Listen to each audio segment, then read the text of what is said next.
Hello guys, मैं हूं आपका होस्ट रोहित सिंह। आप देख रहे हैं जीके नॉलेज अपडेट्स और जीके नॉलेज अपडेट्स में आपका स्वागत है। जैसा कि आप जानते हैं, आज है 13 अक्टूबर और 13 अक्टूबर करंट अफेयर्स में सबसे पहला क्वेश्चन है, हाल ही में 2020 में French open men's singles title किसने जीत लिया है? तो इसका आंसर है राफेल नडाल। राफेल नडाल जो कि स्पेन के एक टेनिस प्लेयर हैं, उन्होंने सर्बिया के नोवाक जोकोविच को हराकर 2020 French open men's single title का खिताब अपने नाम कर लिया है। और 2020 French open women singles title Poland की इवा स्विटेक ने अपने नाम किया है और इन्होंने सोफिया केनिन को हराकर ये खिताब जीता है। वैसे तो साल में 4 ग्रैंड स्लैम होते हैं, परंतु कोविड-19 के कारण विंबलडन ओपन को कैंसिल कर दिया गया था। ऑस्ट्रेलियन ओपन में वुमेन सिंगल का खिताब सोफिया केनिन ने और मेंस सिंगल्स का खिताब नोवाक जोकोविच ने किया था, जो कि सर्बिया से बिलोंग करते हैं। फ्रेंच ओपन में मेंस सिंगल्स का खिताब स्पेन के राफेल नडाल, वुमेन सिंगल्स का खिताब पोलैंड के इवा स्विटेक ने अपने नाम किया। यूएस ओपन में वुमेन सिंगल्स का खिताब जापान की नाओमी ओसाका ने और मेंस सिंगल का खिताब ऑस्ट्रेलिया के डोमिनिक थीम ने अपने नाम किया। हाल ही में नाओमी ओसाका न्यूज में थी क्योंकि इन्हें फोर्ब्स के द्वारा जारी की गई सबसे ज्यादा सालाना कमाई करने वाली महिला खिलाड़ियों की सूची में पहला स्थान मिला था। ग्रैंड स्लैम के बारे में एक और क्वेश्चन जनरली एग्जाम में पूछा जाता है, वो है कि कौन से ग्रैंड स्लैम कौन से कोर्ट में खेला जाता है? तो ऑस्ट्रेलिया और यूएस ओपन हार्ड कोर्ट में, फ्रेंच ओपन क्ले कोर्ट में और विंबलडन ग्रास कोर्ट में खेला जाता है। नेक्स्ट क्वेश्चन है, हाल ही में हार्वर्ड बिजनेस स्कूल के डीन के रूप में किसे नियुक्त किया गया है? तो इसका आंसर है श्रीकांत दातार। श्रीकांत दातार ये नितिन नूरिया का स्थान लेंगे और श्रीकांत दातार 112 साल पुरानी प्रतिष्ठित संस्था का नेतृत्व करने वाले दूसरे भारतीय बन गए हैं। अगर हम बाकी के ऑप्शंस के बारे में डिस्कस करें, जे वेंकटरामू जो कि हाल ही में इंडियन पोस्ट पेमेंट बैंक के एमडी सीईओ बने हैं, एम राजेश्वर राव जो कि आरबीआई के यानी कि रिजर्व बैंक ऑफ इंडिया के चौथे नंबर के डेप्यूटी गवर्नर बने हैं, पीडी वाघेला जो कि ट्राई के अध्यक्ष बने हैं, ट्राई यानी कि telecom regulatory authority of India. Next question है, हाल ही में युद्ध सेवा पदक पाने वाली पहली महिला कौन बनी है? तो इसका आंसर है मिंटी अग्रवाल। मिंटी अग्रवाल को 8 अक्टूबर को यानी एयरफोर्स डे के दिन युद्ध सेवा पदक से सम्मानित किया गया था और मिंटी अग्रवाल युद्ध सेवा पदक पाने वाली भारत की पहली महिला बन गई हैं। अगर हम बाकी के ऑप्शन डिस्कस करें, जैसे कि शिवांगी सिंह लड़ाकू विमान राफेल नडाल को उड़ाने वाली पहली महिला पायलट बनी।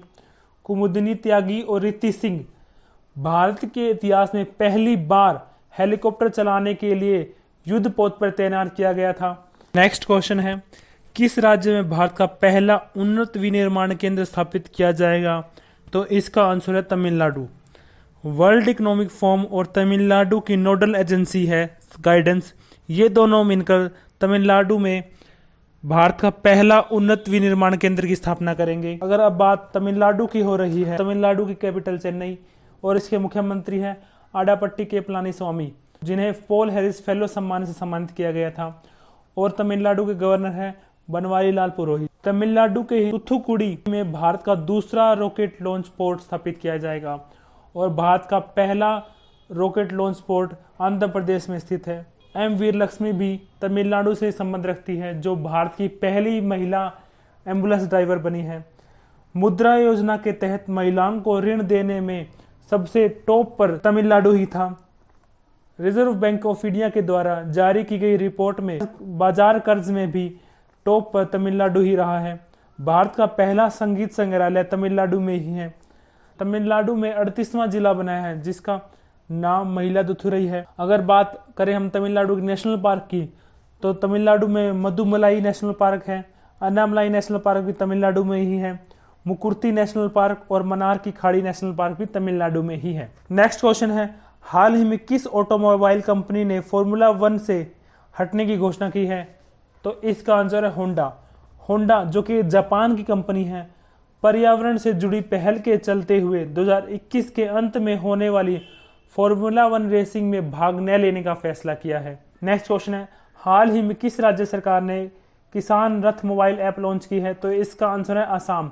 असम के सीएम सर्बानंदा सोनोवाल ने क्रेता विक्रेता नेटवर्क को बढ़ावा देकर कृषि उत्पादों की समय पर बिक्री की सुविधा के लिए ये ऐप लॉन्च किया है।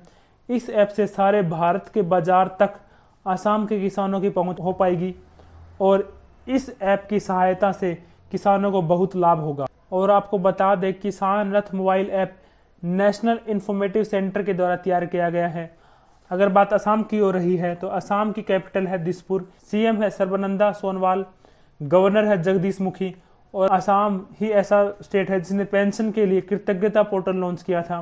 भारत का सबसे लंबा रोपवे जो नदी पर बनेगा उस नदी का नाम है ब्रह्मपुत्र और ये भी असम में ही है और इसकी लंबाई 1.8 किलोमीटर है। असम में ही काजीरंगा नेशनल पार्क है जो कि एक सींग वाले गैंडे के लिए प्रसिद्ध है और भारत का एकमात्र गोल्डन बाघ भी असम के काजीरंगा नेशनल पार्क में ही देखा गया था। अगर असम द्वारा चलाई गई योजनाओं पर बात करें तो धनवंतरी योजना, ब्राह्मण सारथी योजना और प्रज्ञान योजना असम के द्वारा ही शुरू की गई थी। नेक्स्ट क्वेश्चन है, हाल ही में सागर कवच नामक 2 दिवसीय तटीय सुरक्षा अभ्यास कहाँ आयोजित किया गया? तो इसका आंसर है कोच्चि केरल में है। सागर कवच अभ्यास अर्धवार्षिक अभ्यास है। ये अभ्यास 2 दिवसीय तटीय सुरक्षा अभ्यास इंडियन नेवी और इंडियन कोस्ट गार्ड के बीच होता है। बात अगर एक्सरसाइज की आई है तो हाल ही में भारत और बांग्लादेश के बीच नोवल एक्सरसाइज हुआ था जिसका नाम था बंगा सागर। ये बंगा सागर एक्सरसाइज बंगाल की खाड़ी में हुआ था और हाल ही में ही भारत और जापान के बीच में भी एक एक्सरसाइज हुआ था जिसका नाम था जिमैक्स और ये एक्सरसाइज अरब सागर में हुई थी। नेक्स्ट क्वेश्चन है, भारत में सल्फर डाइऑक्साइड के उत्सर्जन में कौन प्रथम स्थान पर है? तो इसका आंसर है सिंगरौली मध्य प्रदेश। हाल ही में ग्रीन पीस इंडिया और centre for research on energy and clean air की ईयरली रिपोर्ट आई है जिसमें सिंगरौली जो कि मध्य प्रदेश में है कार्बन डाइऑक्साइड यानी कि सल्फर डाइऑक्साइड के में प्रथम स्थान पर रहा है और दूसरे स्थान पर नवेली जो कि तमिलनाडु में है वो रहा है। कोरबा जो कि छत्तीसगढ़ में है ये तीसरे स्थान पर रहा है। अगर बात ग्लोबली यानी कि वैश्विक स्तर पर की जाए तो भारत दुनिया भर में लगातार 5वीं साल सबसे ज्यादा सल्फर डाइऑक्साइड के उत्सर्जन में योगदान प्रदान करने वाला पहला देश रहा है और दूसरे नंबर पर रशिया और तीसरे नंबर पर चाइना है। नेक्स्ट क्वेश्चन है, हाल ही में ट्री प्लांटेशन पॉलिसी पास करने वाला पहला यूटी या राज्य कौन सा बन गया है? तो इसका आंसर है दिल्ली। सबसे पहले आपको ट्री प्लांटेशन का मतलब बता देते हैं। ट्री प्लांटेशन यानी कि एक स्थान से पौधे को उखाड़ कर उसमें केमिकल्स या किसी टेक्नोलॉजी के द्वारा उखाड़ कर दूसरे स्थान पर उसी पौधे को वैसे का वैसा लगाना, उसको ट्री प्लांटेशन कहते हैं।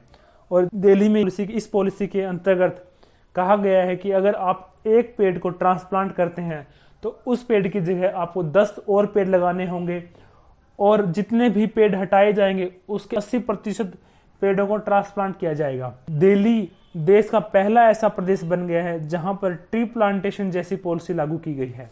नेक्स्ट क्वेश्चन है, पिरूल से बिजली उत्पादन करने वाला देश का पहला राज्य कौन सा बन गया है?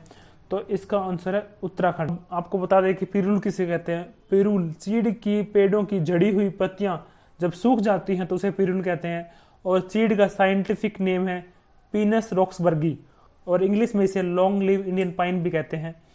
और आपको बता दें कि पेड़ की झड़ी हुई पत्तियों को जलाकर बिजली बनाई जाएगी और ऐसा करने वाला उत्तराखंड देश का पहला राज्य बन गया है। अब बात अगर उत्तराखंड की चल रही है तो उत्तराखंड की 2 कैपिटल है।